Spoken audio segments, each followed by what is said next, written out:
새해 복 많이 받으시기 바랍니다. 자, 구정 명절 은혜 가운데 잘 보내셨나요? 할렐루야. 오늘 본문 말씀은 예수님의 생애 마지막 주간을 고난 주간이라고 그러는데, 그 고난 주간 화요일 날 아침에 대제사장들과 장로들과 아주 치열한 논쟁을 하고 있는 내용입니다. 자, 이제 고난 주간 화요일 날 있었던 일들을 이제 오늘 내일 계속 우리 한번 상고해 볼 텐데, 그 배경이 좀 이해할 필요가 있어요. 여러분, 예수님이 고난 주간 한 주간을 어떻게 보내셨냐면, 일요일 날 나귀의 새끼를 타고 예루살렘에 입성을 하셨어요. 그래서 예루살렘을 한 바퀴 쫙 돌고 그리고 이제 베다니 가서 하루를 주무시고 월요일 날 이제 다시 예루살렘에 들어오셨어요. 자, 들어오시다가 잎사귀만 무성한 무화과 나무를 보고 예수님이 저주를 하세요. 그런 다음에 성전에 들어가서 막 성전에서 매매하는 사람, 돈 바꾸는 사람 막 그 상을 뒤엎으면서 성전을 정화시키는 사건이 일어납니다. 그리고 예수님이 다시 또 베다니에 가서 하룻밤을 주무시고 이제 화요일 날 아침에 이렇게 이제 다시 예루살렘에 올라오시다가 제자들이 묻는 거예요. 예수님, 어저께 예수님 말씀하신 대로 무화과 나무가 바짝 말랐습니다. 주님이 말씀하신 대로 그대로 됐네요. 그러니까 예수님께서 하나님을 믿으라 그러시면서 기도에 대해서 가르쳐 주셨습니다. 너희가 하나님의 믿음으로 기도하면 저 무화과 나무뿐만 아니라 산을 들어 바다에 던지라 그래도 바다가 던져질 거다. 그러면서 가르치신 거예요. 기도에 대해서 가르치시는 거예요. 자, 당시 이제 기득권을 갖고 있었던 대제사장, 서기관들, 바리새인들, 장로들이 그런 예수님의 이틀간의 그 모습을 보면서 굉장한 충격을 받았고 분노가 막 일어난 거예요. 자신들이 하나님 밀어내고 성전의 주인인데 누가 감히 허락도 없이 막 성전에 와서 막 다 뒤엎고 난리법석을 떨면서 그리고 또 하나님 말씀을 막 가르친다고 허락도 없이 그러니까 뭐 예수님 나이가 30대니까 이 청년 이 예수를 어떻게 할까 밤새 이를 갈며 아마 죽이려고 모의를 했을 것입니다. 자, 배경이 이런 거예요. 자, 그래서 이제 화요일 날 아침에 예수님이 예루살렘에 들어오니까 이들이 이제 예수님께 나와서 질문을 던지는 거예요. 자, 23절을 읽어보겠습니다. 시작. 예수께서 성전에 들어가 가르치실 때 대제사장과 백성의 장로들이 나와 이르되 내가 무슨 권위로 이런 일을 하느냐 또 누가 이 권위를 주었느냐. 여러분이 질문을 지금 하는 분위기를 좀 아시겠죠? 이렇게 질문했어요. 너는 무슨 권위로 이런 일을 하느냐? 이런 일이 뭐예요? 예루살렘에 나타나갖고 성전을 막 다 뒤엎고 성전을 정화하고 무화과 나무를 막 저주하고 그리고 하나님의 말씀을 자기들 허락 없이 막 가르치는, 네가 무슨 권위로 그런 일을 하느냐? 누가 이 권위를 주었느냐? 이러는 거예요. 그 말은 너는 무슨 자격으로 그런 일을 할 수 있느냐고 묻는 거예요. 당시 대제사장이나 이 서기관들 장로들은 여러분 산헤드린 공회라고 유대교의 최고 의결관이 있습니다. 거기서 다 회원증을 발급해. 이렇게 자격을 줘야지만 성전에서 말씀도 가르치고 다 그러는 거예요. 근데 예수님은 이게 어디서 식을 주신 목수가 올라와 갖고 소문은 들었지만 이게 막 무슨 자격도 없지. 산헤드린 공회에서 무슨 자격을 발급한 것도 아닌데 막 가르치는 거요. 막 그리고 성전도 띄었고 그러니까 얼마나 이 사람들이 뿔따구가 나겠어, 그죠? 화가 막 이렇게 그런 이제 상황인 거예요. 이들은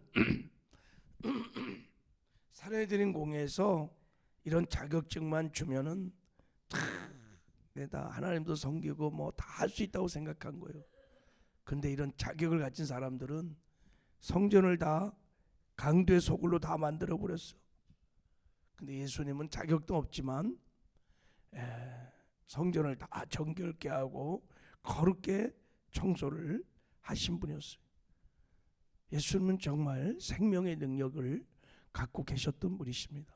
근데 이들은 껍데기만 갖고 있었던 지도자들이 자격증 내가 권사다, 내가 장로다, 내가 목사다 자격인데 거기에 권위에 따르는 생명의 역사는 아무것도 없어. 역사가 안 일어나. 자, 이 빈 껍데기만 같은 열매 없는 무화과나무 같은 이들 예수님께서 책망을 하셨던 것입니다. 자, 이런 이제 질문을 받고 나서 예수님이 이제 반문을 던지십니다. 자, 우리 24절을 읽어보겠습니다. 시작. 예수께서 대답하시되 나도 할 말을 너희에게 물으리니 너희가 대답하면 나도 무슨 권위로 이런 일을 하는지 이르리라. 그래. 무슨 권위로 너 이런 일을 하냐라고 물을 때 즉답을 하지 아니하시고 그러면 나도 한번 이제 물어보겠다 그러면서 정말 세게를 치는 질문을 던집니다. 내가 한번 너희들에게도 질문해 보면 너희가 답을 하면 내가 대답하겠다. 자, 그 질문이 뭐냐면 25절입니다. 25절 상반절에 나와 있는데 한번 읽어보겠습니다. 25절 시작. 요한의 세례가 어디서부터 왔느냐? 하늘로부터냐? 사람으로부터냐? 여기까지. 자, 예수님께서 질문을 던졌어요. 그러면 세례 요한의 세례가 어디로부터 왔냐? 그게 하늘로부터 왔냐? 사람으로부터 왔냐? 라고 묻는 거예요. 이 질문의 의도가 뭐냐면 세례 요한의 세례라는 것은 요한의 사역을 말하는 거예요. 여러분, 요한의 사역이 핵심이 뭡니까? 내 뒤에 오시는 예수님 메시아를 증거하는 거예요. 예수님이 나사렛 예수가 그리스도고 메시아고 하나님의 아들이라는 것을 증명하는 거예요. 그래서 예수님을 보시고 야, 세상 죄를 지고 가는 하나님의 어린 양이로다 하면서 그 예수님의 메시아됨을 세례 요한이 증거한 것입니다. 바로 이런 세례 요한의 사역이 이게 하나님이 보내셔서 세례 요한이 그렇게 사역을 한 거라고 생각하느냐, 아니면 사람으로부터 일어난 거냐, 저 사람이 거짓 선지자냐, 너희들 한번 답해보라, 이렇게 말을 한 것입니다.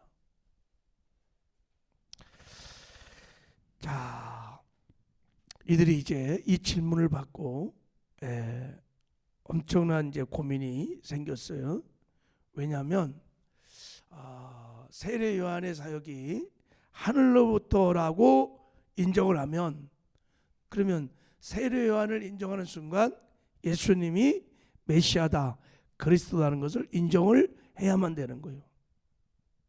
그러면 반대로 세례 요한이 사람으로부터 나왔다, 그러면 세례 요한이 거짓 선지자다라고 말을 하면 군중들이, 백성이 다 세례 요한을 신뢰하고 세례 요한한테 가서 세례도 받고 다 인정하니까 돌에 맞아 죽을 수도 있어요.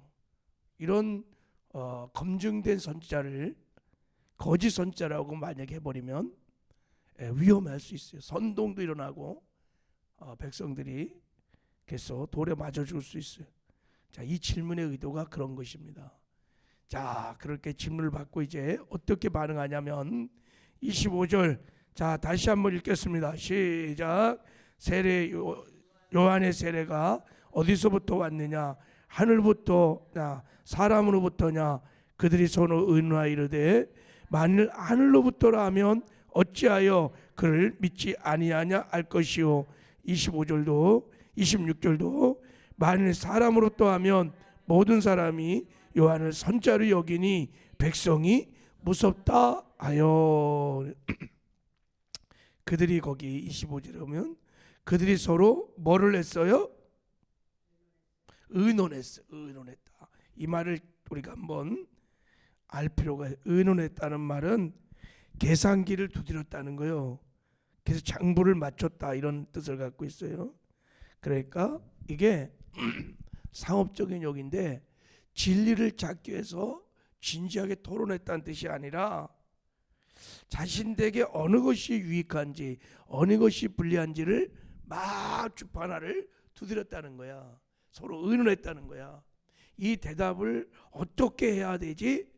어떻게 할 때 자기가 유익한지를 의논하여 계산하여 그랬다는 거예요.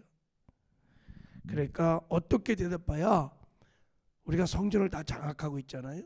이 밥그릇을 지킬 수 있을까? 말씀드린 대로 하늘로부터라 그러면은 왜 요한을 안 믿느냐?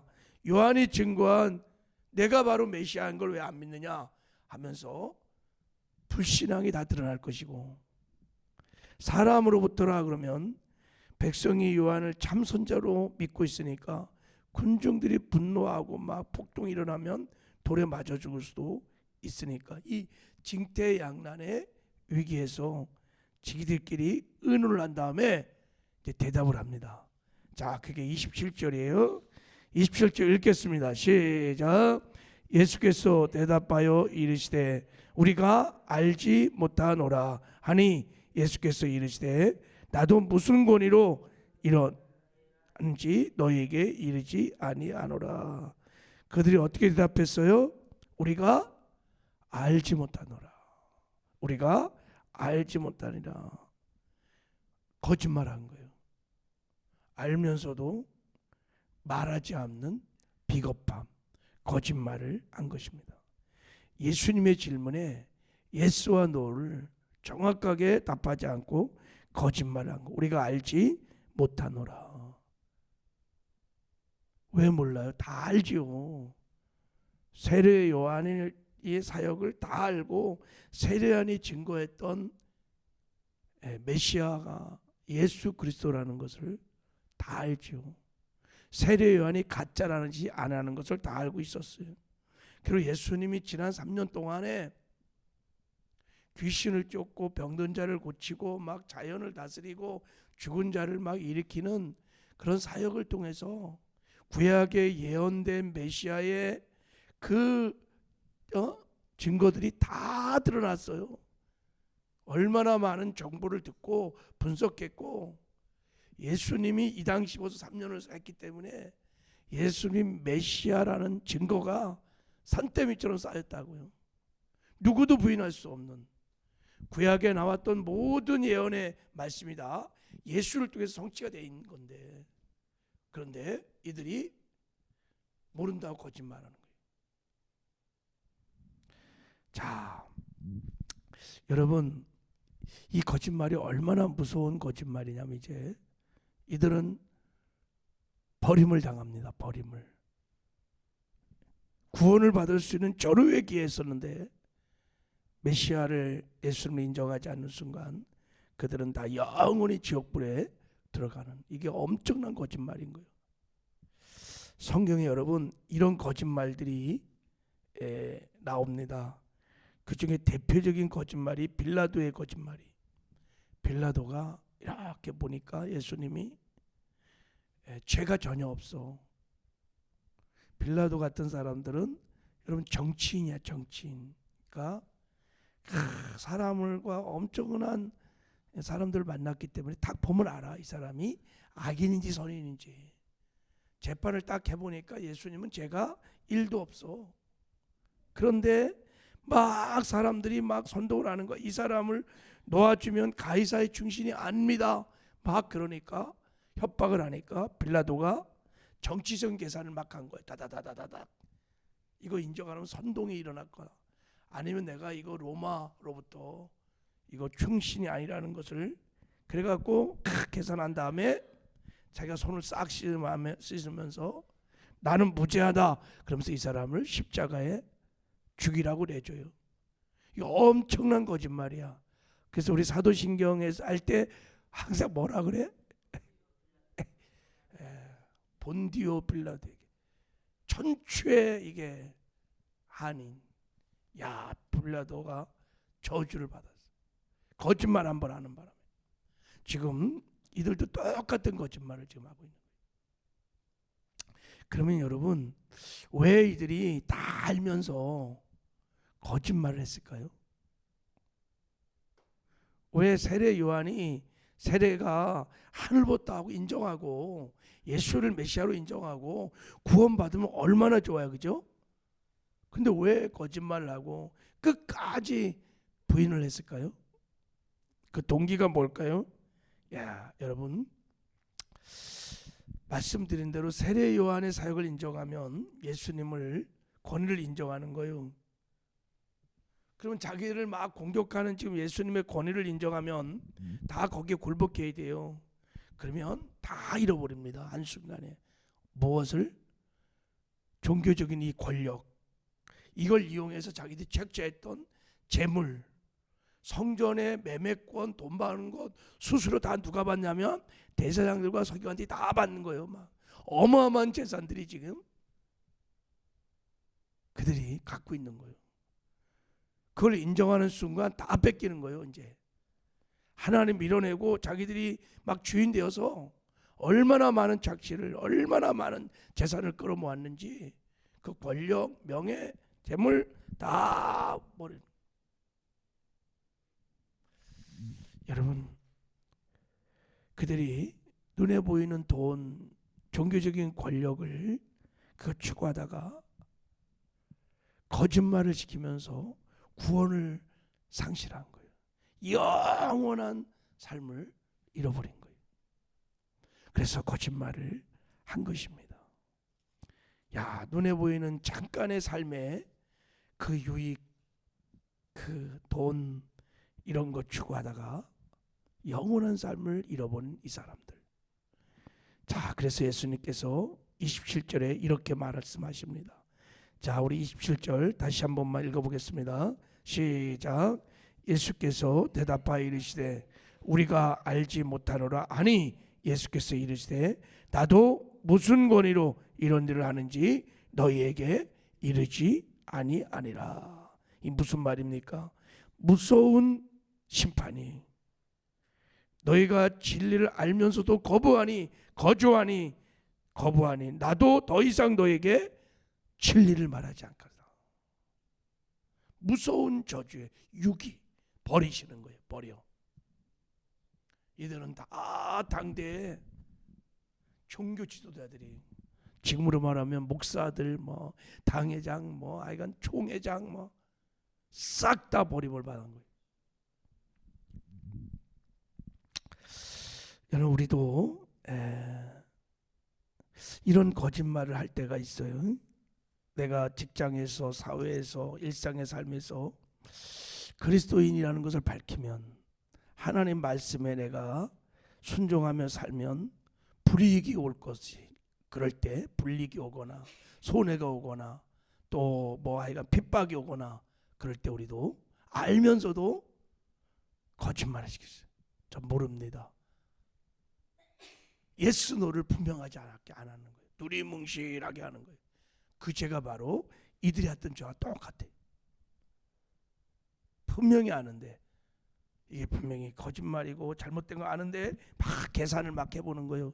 그래서 이게 유익한지 말인지 다 그래갖고 모른다 그도 하고 순종도 안 하고 거짓말들이 하나님 앞에 있다 이게. 여러분, 말씀드렸죠. 우리가 어떻게 해야 하나님 앞에 거짓말하지 않고 정직하고 진실하게 살 수 있을까? 예수를 내 삶의 주인으로 인정하고 늘 주님 바라보면서 주님이 예스하면 나도 예스하고 주님이 노하면 나도 노하면 예스 노가 분명하면 우리가 거짓말하지 않고 정직하게 진실하게 살게 될 줄 믿습니다. 그러면 메시아 되심의 영광을 이 땅에서 누리며 살 수 있어요. 하나님 나라를 누리며 살다가 반드시 버림받지 아니하고 천국에 들어가는 영광과 승리를 얻게 될 줄 믿습니다. 이런 삶을 살아내는 저와 여러분 되기를 주님의 이름으로 축복합니다. 하나님 아버지 감사합니다. 혹 우리 가운데